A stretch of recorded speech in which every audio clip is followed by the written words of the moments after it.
बच्चों, आज मैं आपको वैयक्तिक भिन्नता अर्थात इंडिविजुअल डिफरेंसेस पाठ के द्वितीय भाग में वैयक्तिक भिन्नता के आधार पर कक्षा की कैसी व्यवस्था होनी चाहिए इसको बताऊंगी। इसके प्रथम भाग में मैंने आपको बताया था कि वैयक्तिक भिन्नता का क्या अर्थ है, इसकी परिभाषा बताई और साथ ही साथ वैयक्तिक भिन्नता के क्या कारण है इसको बताया था। लेकिन इस द्वितीय भाग में मैं आज आपको कक्षा में किस प्रकार से वैयक्तिक भिन्नता को ध्यान में रखकर शिक्षा की व्यवस्था की जानी चाहिए या individual differences in classroom situation के विषय में बताऊंगी।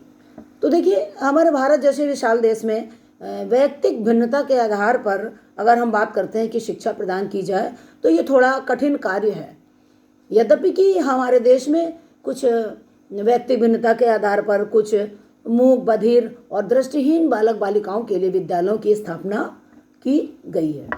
तो वैयक्तिक भिन्नता के आधार पर अगर हम शिक्षा की बात करते हैं तो सर्वप्रथम ये समझना है कि वैयक्तिक भिन्नता को किस प्रकार से ध्यान में रखा जाए, किस प्रकार से कक्षा की व्यवस्था इसको ध्यान में रखकर की जाए या एक ही समय में एक ही साथ अनेक बच्चों को किस प्रकार से पढ़ाया जाए या उनके साथ किस प्रकार का व्यवहार किया जाए। तो ये तथ्य बहुत महत्वपूर्ण है कि कक्षा व्यवस्था को सही ढंग से बनाने के लिए व्यक्तिगत भिन्नता के किन किन तथ्यों को ध्यान में रखा जाना चाहिए कि शिक्षक के द्वारा जो कुछ भी वो पढ़ा रहा है या जो कुछ भी वो सिखा रहा है वो ज्ञान कैसा हो, बच्चे के लिए क्या हो, स्थायी हो, बच्चा कुछ सीख सके, बच्चा उसको कुछ सही ढंग से समझ सके।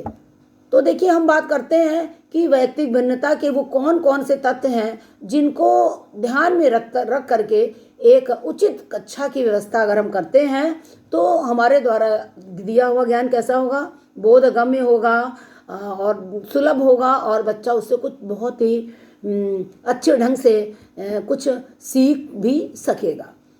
तो उन तथ्यों को अगर हम दृष्टिपात करते हैं तो पहला जो व्यक्तिगत भिन्नता के आधार पर शिक्षा की व्यवस्था की बात करते हैं, जो पहला तथ्य आ रहा है वो है शारीरिक विभिन्नता। तो कहने का तात्पर्य है कि कक्षा व्यवस्था करते समय बच्चे की शारीरिक विभिन्नता को ध्यान में रखा जाना चाहिए। शारीरिक विभिन्नता से तात्पर्य है कि आप जानते हैं, इसके पूर्व वाले वीडियो में मैं आपको बता चुकी हूँ कि शारीरिक विभिन्नता भी पाई जाती है व्यक्ति के अंदर। तो कहीं कोई बच्चा लंबा है तो किसी की चौड़ाई ज़्यादा है तो किसी की हाइट कम है।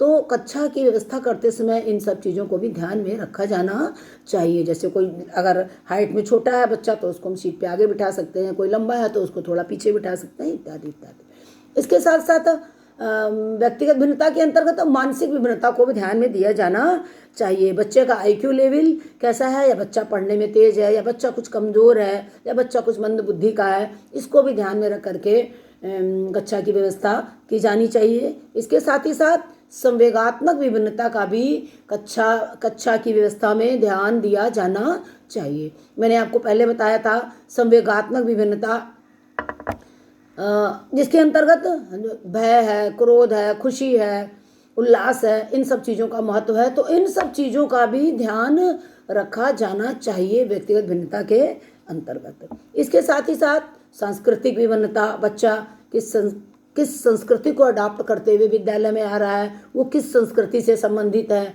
या इसके साथ ही साथ सामाजिक विभिन्नता, बच्चा किस प्रकार के समाज से आ रहा है, किस प्रकार के पृष्ठभूमि है, उसकी सामाजिक पृष्ठभूमि क्या है, इसको भी ध्यान में रख करके कक्षा की व्यवस्था की जानी चाहिए। और इसके साथ ही साथ जो दूसरी चीज़ आ रही है वो आती है रुचि। बच्चे की रुचियों का भी ध्यान कक्षा में अवश्य दिया जाना चाहिए। साथ ही साथ अगर हम बात करते हैं संस्कृति की तो किस कल्चर है, इसको भी ध्यान में दिया जाना चाहिए। और इसके साथ ही साथ बच्चा किस तरह से को करिकुलर एक्टिविटीज़ को महत्व प्रदान कर रहा है, या उसके अंदर व्यक्तिगत भिन्नता के अंदर ये कौन कौन सी एक्टिविटीज़ हैं या कुछ विशेष एक्टिविटीज़ हैं, उनका भी ध्यान दिया जाना चाहिए। इस व्यक्तिगत भिन्नता के अंतर्गत शिक्षा की जो हम व्यवस्था करने जा रहे हैं। तो कहने का तात्पर्य है कि व्यक्तिगत भिन्नता के आधार पर अगर कक्षा की बात हम कर रहे हैं तो उपरोक्त जो बातें मैंने अभी आपको बताई, अगर इन सब तथ्यों को ध्यान में रखा जाएगा तो निश्चित रूप से एक अच्छी शिक्षा की व्यवस्था हो पाएगी और एक अच्छा कक्षा शिक्षण कार्य हो जाएगा। तो देखिए, निष्कर्ष रूप में अगर हम बात करते हैं तो ये कह सकते हैं हम कि सामान्य रूप से अगर शॉर्ट में हम बात करते हैं तो व्यक्तिगत भिन्नता के आधार पर अगर हम कक्षा की बात करते हैं तो मुख्य रूप से दो चीज़ें हैं जिनको ध्यान में दिया जाना चाहिए। पहली चीज़ क्या है कि जो बच्चा है उसकी व्यक्तिगत भिन्नता का क्या करना चाहिए, सम्मान किया जाना चाहिए। और जो दूसरा मूल मंत्र है इसका वो ये है कि बच्चे के साथ प्रेम, सौहार्द और सहानुभूतिपूर्ण व्यवहार किया जाना चाहिए। तो देखिए, कहने का तात्पर्य ये है कि इन समस्त विभिन्नताओं को अगर हम ध्यान में रखेंगे तो निश्चित रूप से हम एक उचित कक्षा व्यवस्था को अपना सकते हैं और हमारे द्वारा दिया हुआ ज्ञान क्या होगा, सुलभ होगा। धन्यवाद।